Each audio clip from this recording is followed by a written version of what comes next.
अब यहां कृषि कानूनों को वापस लेने के ऐलान की टाइमिंग का विश्लेषण भी जरूरी है। ये जानना भी जरूरी है कि आखिर कृषि कानून की वापसी की घोषणा 14 महीने बाद ही क्यों हुई। दरअसल इसके पीछे दो बड़ी वजह बताई जा रही है। पहला राष्ट्रीय सुरक्षा और दूसरा राजनीतिक कारण है। बेशक कृषि कानूनों की वापसी को किसानों की नाराजगी से जोड़कर देखा जा रहा है, इसका नतीजा राजनीतिक नफा नुकसान निकाला जा रहा है, लेकिन कृषि कानूनों की वापसी के पीछे राष्ट्रीय सुरक्षा से जुड़ा मुद्दा भी है।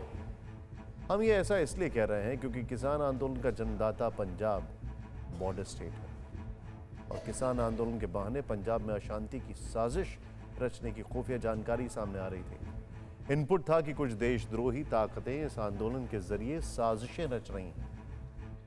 गृह मंत्री अमित शाह से मुलाकात के दौरान राष्ट्रीय सुरक्षा के खतरे को लेकर कैप्टन अमरिंदर सिंह ने भी इस तरह का इनपुट सौंपा था। इसके अलावा किसान आंदोलन के दौरान कई बार हिंसक गतिविधियां भी देखने को मिली। 26 जनवरी को दिल्ली में किसानों के ट्रैक्टर मार्च के दौरान हिंसा हुई। हरियाणा पंजाब में भी जगह जगह आंदोलनकारी किसानों और स्थानीय लोगों की झड़प हुई। यूपी के लखीमपुर खीरी हिंसा में 4 किसान समेत 8 लोगों की मौत हुई और सिंघू बॉर्डर पर किसान आंदोलन में 2 व्यक्तियों की हत्या हो चुकी। इसीलिए किसान आंदोलन से जुड़ी हिंसा और पंजाब में शांति के खातिर सरकार ने कृषि कानूनों को वापस करने में भलाई समझी। लेकिन भारतीय किसान यूनियन के प्रवक्ता राकेश टिकैत की जिद है कि संसद से कानून वापस लेने की प्रक्रिया पूरी होने के बाद ही किसान आंदोलन खत्म होगा। TV9 भारतवर्ष एक्सक्लूसिव बातचीत में भी राकेश टिकैत ने यही बात दोहराई। आज तो चेहरे पर आपके मुस्कुराहट होनी चाहिए, थोड़ी सी ही सही, लेकिन मुस्कुराहट तो होनी चाहिए आपके चेहरे पर। हाँ है। आप कह रहे हैं नजर आ नहीं रही, समाधान निकलना चाहिए तो मुस्कुराहट दिखाई भी तो दे आपके लोगों को, समर्थकों को। झूठी कैसे कर दूं? मतलब झूठी कैसे? कागज मिला नहीं। जब आपकी नौकरी लगी तो बगैर अपार्टमेंट के एक शीशे के गेट वाले घुसन नहीं देते। वेनु कहे जी अपार्टमेंट लेटर दे दो पहले। तो ये हाउस में जाएगा अभी 29 तारीख में कहा उन्होंने, उस पर बातचीत होगी और ये बातचीत से समाधान होगा। प्रधानमंत्री ने कह दिया है, वो भी एक बड़ा सवाल है। प्रधानमंत्री आके इस बात की घोषणा करें, सार्वजनिक रूप से पूरे देश के सामने कहा उन्होंने, क्लोज डोर नहीं, फिर भी भरोसा नहीं है आपको। एमएसपी पे कौन कहेगा? कल सीड बिल पे बात करनी होगी तो किससे बात करेंगे? एक कमेटी इसमें बनेगी जो सारे मामलों पे फिर बातचीत करेगी आंदोलन खत्म होने के बाद में। नहीं तो 26 नवंबर 2020 जब आपने तय हुई थी सारी चीजें। नहीं राकेश टिकैत, लेकिन जब आपने आंदोलन शुरू किया था तब तो आपने कहा था ये किसान बिल वापस ले लो, हम आंदोलन खत्म कर देंगे। वो आपसे कह रहे थे आओ हमसे बात करो, आप कह रहे थे नहीं बात नहीं, आप इसको खत्म करो, रोल बैक करो, हम आंदोलन समाप्त कर देंगे। अब वो रोल बैक की घोषणा करके चले गए हैं, आप फिर भी नहीं मान रहे। ये नहीं हुआ। अरे ये बात हुई नहीं। अंदर जो बात होती थी वो ये होती थी कि 3 कानून पे पहले बातचीत कर ले, एमएसपी पे उसके बाद में बात करेंगे।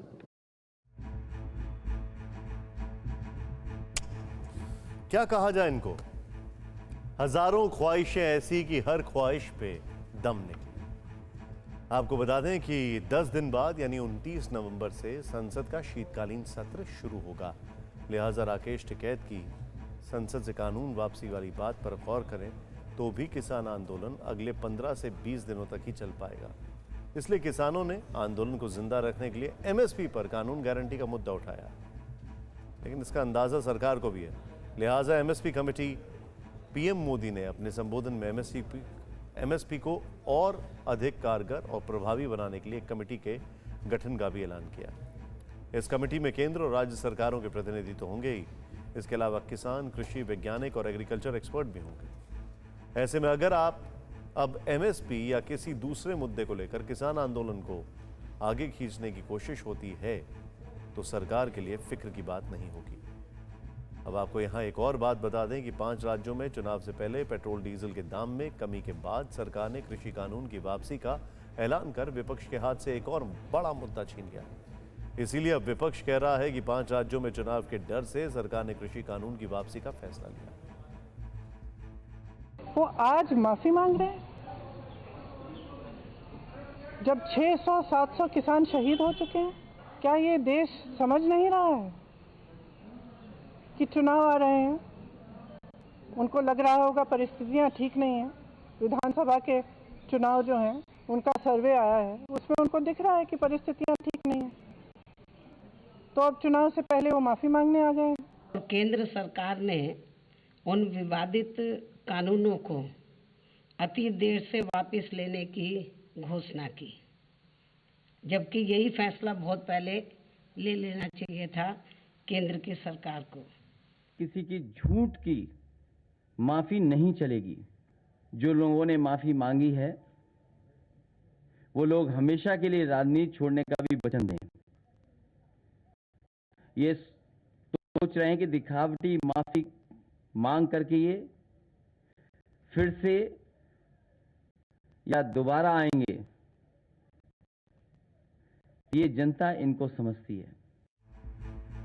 परवाह देश की, सोमवार से शुक्रवार रात 10 बजे TV9 भारतवर्ष पर।